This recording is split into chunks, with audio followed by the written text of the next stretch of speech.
रीमा जी के साथ आपकी जोड़ी जो थी वो बहुत चली, बहुत मशहूर हुई माशाल्लाह से। यहाँ तक कि अफवाहें भी फैलना शुरू हो गई बहुत सारी। बहरहाल अगर रीमा जी अब काम नहीं कर रही हैं, अगर बाबर अली उनसे कहें कि वापस आओ और काम करो, तो क्या वो करेंगी?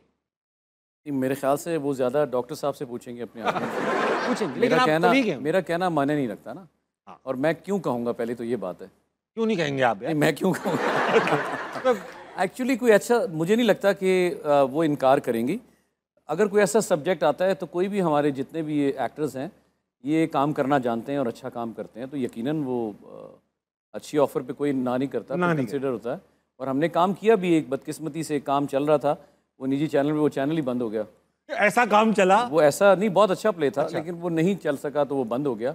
इसका मतलब है कि अच्छा रोल हो तो डेफिनेटली करेंगी वो। तमाम ना सिर्फ रीमा बल्कि और भी जो हमारी लीडिंग लेडीज़ थी वो काम ज़रूर करना चाहिए। पर भाई अब जैसे आजकल का दौर है, उस वक्त मुल्क में 5-6 हीरोइंस होती थी जिनको हर फिल्म में देख सकते थे। जी हाँ, जी हाँ, बिल्कुल। हीरो का भी यही हाल था, हर फिल्म में 4-5 हीरो थे। उस वक्त जब हम छोटे थे और ये फिल्मों के बारे में जो प्रोग्राम्स टीवी पे आते थे उसमें देखते थे सारी हीरोइंस की आपस में थोड़ी सी राइवलरी लगती थी, यानी नंबर 1 का मुकाबला, मैं नंबर 1, मैं नंबर 1, मैं नंबर 1, यही चलता रहता था। ऐसा ही है। हीरो में इतनी सुनते नहीं थे। नहीं, हम तो हो सकता होती भी ना हो, नहीं, है ही नहीं थी, ही नहीं थी। लेकिन ये जो खवातीन में चल रही थी, आप कभी कोई ऐसा इंटरेस्ट, बगैर नाम लिए, कोई इंटरेस्टिंग वाकया देखा होते हुए सेट पे कि भाई इनकी चक्कर में ये हो रहा है?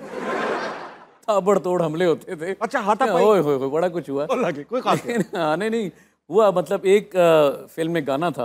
हाँ। तो वो जो शरारती प्रोड्यूसर था, हाँ। उसने सेम वक्त पे दोनों फिल्म की जो दोनों मेरी हीरोइन थी, हाँ, उन दोनों को बोल दिया ये गाना आपके साथ है और बाबर अली है। अब रेडी बैठी हैं। अब वो रेडी बैठी हैं, उनको कह के फिल्म में साइन किया तो गाना किसी और के साथ पिक्चराइज हो रहा था। पिट रहा है वो? नहीं, वो आ गई गाने के बीच में, आ गई, अद्धा मेरे ते करो। अब मैं आधा इधर, बस ये भी हुआ है। आपके लिए तो फायदेमंद रहा है। अल्लाह माफ करिए, केड़ा फायदेमंद है ना, आप इधर के रहे ना उधर के रहे। एक जगह टिक नहीं, एक बार मैं उठाऊं ना, बार बार इधर भी उठा रहा हूँ उधर भी उठा रहा हूँ। हम लोग तो जिम ही नहीं जाते थे, हम लोग तो हीरोइन को उठा रहे होते थे। तो डायरेक्टर से करते होंगे। आई स्वेयर, मैं सच कह रहा हूँ कि जिम जाने की जरूरत ही नहीं पड़ी। दिन में 7-8 बार हीरोइन उठा लो तो जिम, अब उसके बाद भी जिम कहाँ जाओ भाई। और ये हर वक्त हीरोइन उठाने की होती थी? जरूरी था, वो जरूरी था उस दौर में। ना उठाओ तो गाना ही नहीं मानता था प्रोड्यूसर, ये गाना ही नहीं है, हीरोइन उठेगी, हीरोइन को उठा लो। अल्लाह तुम्हें उठा ले भाई, मुझे बस कर दो, माफ कर दो यार। अच्छा बाहर भाई, ये बताइए, अब्दुल्ला बैठे हैं माशाल्लाह, हसीन नौजवान है, इनके साथ भी वही होगा जो आपके साथ हुआ, यानी कि हसीनाएं मंडलाएंगी। अब जब मंडलाएंगी तो इनका भी दिल ललचाएगा। अब ये लेकर आ जाएं एक ऐसी खातून जिनके साथ आप, जिनको आपका एक्सपीरियंस है। बेटा अभी वो अंडर एज है, तो अभी से उसको सिखा रहा है कि ले आए ना, आइटम तो होगा ना, अभी तो टाइम लगेगा। बाहर भाई इस उम्र में होने लगता है ना। नहीं भाई, होने नहीं है, पता नहीं, इसको कॉल भी करती होंगी। आप मुझे कभी इंटरफेयर नहीं किया, इतना गौर से ना देख, वो घर जाके मुझे यूं हंस रहा है। बात यह है कि हर चीज़ की आज़ादी है। हाँ। उसमें कुछ बाउंड्रीज हैं जो माँ ने तय की हुई हैं, उसमें मैं नहीं बोल सकता। ओके। यानी जो बहू आएगी, बेटी आएगी, वो तो मैं खुश नसीबी है। उसमें माँ की मर्जी जरूर, ये नहीं कि तुम्हारी मर्जी नहीं होनी चाहिए वो, लेकिन मैं कहता हूँ माँ की मर्जी भी। बच्ची का जब ताल्लुक जुड़ता है ना किसी भी घर से, मेरी अपनी 2 बेटियां हैं, ठीक बात, तो मैं समझता हूँ उस लड़के से ज़्यादा उसकी सास के साथ होता है। तो वो ताल्लुक पहले देखना पड़ेगा कितना हेल्दी है। ये तो बात, बच्चा को अलग कर लेकर नहीं चली जाएगी, तो मैं ऐसा बाप नहीं हूँ भाई।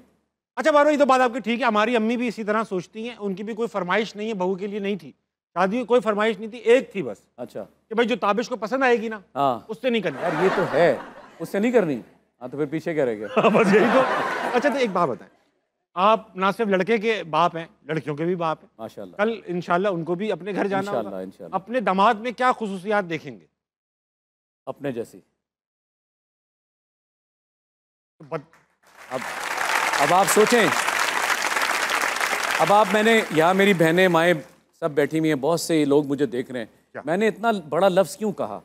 मैं 2 बेटियों का बाप हूँ। बेशक। तो क्या मेरा अमल, मेरा एक्ट, मेरे सास ससुर वो यही दुआ करते रहे, आज वो दुनिया में नहीं है, कि ये हमारा दामाद नहीं है, ये हमारा सबसे बड़ा बेटा है। बेशक। तो रिश्ता ऐसा बनाओ, आने वाली का ऐसा ध्यान रखो कि आपके सास ससुर मजबूर हो जाएं, वो ये कहें कि दामाद नहीं है, आपका बेटा है। तो मैं चाहूँगा कि ऐसा ही हो, इसके लिए भी लोग इस तरह ही सोचें कि ये दामाद नहीं है, बेटा है। और बेटियों के साथ भी यही है कि जहाँ जाए नसीब अच्छा हो, और बेटियों को इतना स्ट्रॉन्ग कर दें आप। देखिए मैं आज आपके प्रोग्राम बुरी चॉइस ही ना लेकर, देखिए मैं कुछ और कहने लगा, आप ये चीज़ बड़ी ज़रूरी है। बेटी है जी माशाल्लाह, बड़ी बेटी, बड़ी है ना माशाल्लाह, फिर एक बेटा है। हाँ। आप खुद बड़े ये चीज़ जो बेटियां ना ये आपको अंदर से ना एक बेल देती हैं जो एक बाप समझ सकता है। ऐसा नहीं कि माँ नहीं समझती, लेकिन वो मेरी जब बेटी हुई ना, तो मैं तीसरी रात थी मेरी बेटी को हुए हॉस्पिटल से हम आ गए थे। तो मैं आधी रात लेके ना, मेरी बड़ी बेटी का नाम फ़िज़ा है, तो मेरी गोद में थी, मैं रो रहा था। मेरी बीवी ने मुझे देखा तो हंसने लग पड़ी। मैं कहा यार ये क्या तुम हंस रही हो? मैं यार ये आप रो क्यों रहे? मैंने कहा एक दिन इसको रुखसत कर देना है। तो मुझे उसने कहा कि आप मुझे भी तो लेकर आए हो, मैं भी तो, इसने भी तो रुखसत होना है। तो जिस बाप को अल्लाह बेटी देता है उसके अंदर वैसे ही झुकाव डाल देता है। बेशक बेशक। तो बेटियों के लिए मैसेज ये है कि अपनी बेटियों को इतना मजबूत बनाएं कि अपने घर में आबाद भी रहें और अपने हकूक़ के लिए खड़ी भी रहे। क्या बात है। इतना नहीं है कि अल्लाह ना करे कि हमने बेटी दे दी तो जाओ अब तुम्हारा अल्लाह ना करे जनाजा ही यहाँ से उठे, ऐसा नहीं है। और मैंने किसी से बड़ी अच्छी बात सुनी है, यहाँ पे लड़कियाँ ही बैठी हैं कि जो, और ये लड़के ही बैठे हैं जो कल कला को बाप बनेंगे, कि लड़कियाँ जो होती हैं वो शादी करने से पहले जो बेंच मार के अपने बाप को रखती हैं, वो देखती हैं कि या तो लड़का मेरे बाप जैसा हो, बिल्कुल ऐसे, और अगर बाप बुरा हो तो ये देखती हैं यार बाप जैसा ना हो। ऐसा ही है। तो आप बाप एक बेंच मार के उसको जो है वो इसी तरह लेके चलना है कि बेटियां कल शादी करें तो बाप से इंस्पिरेशन हासिल। अच्छा बात ये है कि बाप तो अब एक्टर है, मेरी बच्चियों का तो बाप एक्टर है। ये एक्टर है। अब वो कई बच्चियां ये नहीं चाहती ना हमारा एक्टर हो, मतलब वो चाहती हैं कैरेक्टर की बात हो रही है, कैरेक्टर वाइज। बिल्कुल अल्हम्दुलिल्लाह मेरी बेटियों का भी यही ख्याल है। मेरी जो बेगम है वो भी कहती हैं कि मेरी बच्चियों को ऐसा ही शौहर मिले आप जैसा। मेरी वालदा भी कहती हैं कि आगे मेरी बच्चियों को अगर शौहर मिले तो ऐसा मिले। तो ये बड़ा ज़रूरी है, ये एक एग्जाम्पल सेट करनी पड़ेगी हमें अपने माशरे में। अब बाप, मुझे नहीं लगता, मुझे यकीन नहीं आता कि कुछ ऐसे भी हैं कि जिनके लिए कहा जाता है कि हमें ऐसा बाप, ऐसा शौहर ना मिले। सही बात। तो अल्लाह, अगर ऐसे लोग हैं तो अल्लाह उनको हिदायत दे, अल्लाह उनकी इस्लाह करे, हम यही कह सकते हैं। अच्छा बाबर भाई, बेटियां भी यही कहती हैं, बेगम भी यही कहती हैं, अम्मी भी यही कहती हैं, सास भी यही कहती हैं कि आप जैसा हो, तो आपने ये सब चीज़ें जो छुपा रखी हैं कैसे? देखिए मैं ये समझता हूँ ये छुपाने की जो जरूरत नहीं, छुपाने बता भी रहे हैं ऐसे मैंने छुपाई है। नहीं, छुपाई कोई नहीं है। बात ये है कि आप एक खुली किताब की तरह रहे ना। सही है। आपके दाएं बाएं क्या हो रहा है। मेरा सबसे बड़ी बात है कि मैं, ये जो टेक्नोलॉजी आई है, मेरे फ़ोन अभी वहाँ पड़े हुए, हर आधे घंटे बाद या 15 मिनट बाद, 20 मिनट बाद मेरी घर बात होती है। क्यों? आई डोंट नो, बस मैं कनेक्ट रहता हूँ फैमिली के साथ। कोई ना कोई पंगा, कोई ना कोई प्रॉब्लम, मैं कनेक्ट रहने वाला आदमी हूँ। तो मैं एक खुली किताब हूँ। मेरे इंस्टा के या मेरे फेसबुक या जो भी है, मेरे बच्चों को, मेरी वाइफ को जब दिल चाहे वो खोल लें, जो मर्जी करें। तो एक खुली किताब हूँ मैं। व्हाट्सएप का भी होता है, आपको पता है। हाँ, हम तो नहीं देते, नहीं, वो आपकी और बात है ना। हम अभी छोटे भी थे और भाई। आपको जुमा मुबारक, जज़ाकल्लाह के मैसेज आते हैं, हमें तो ऐसे नहीं आते। क्या आते हैं? हैप्पी फ्राइडे नाइट आती है हमें तो। ऐसी बात नहीं है, आई लव यू भी आ जाता है कभी कभी। फिर वो डायरेक्ट ही जवाब होता है वहाँ। वो भाभी खुद ही दे देती होगी। वो दे देती है जवाब। मोस्टली तो नहीं होता जवाब, लेकिन इग्नोर करते हैं हम।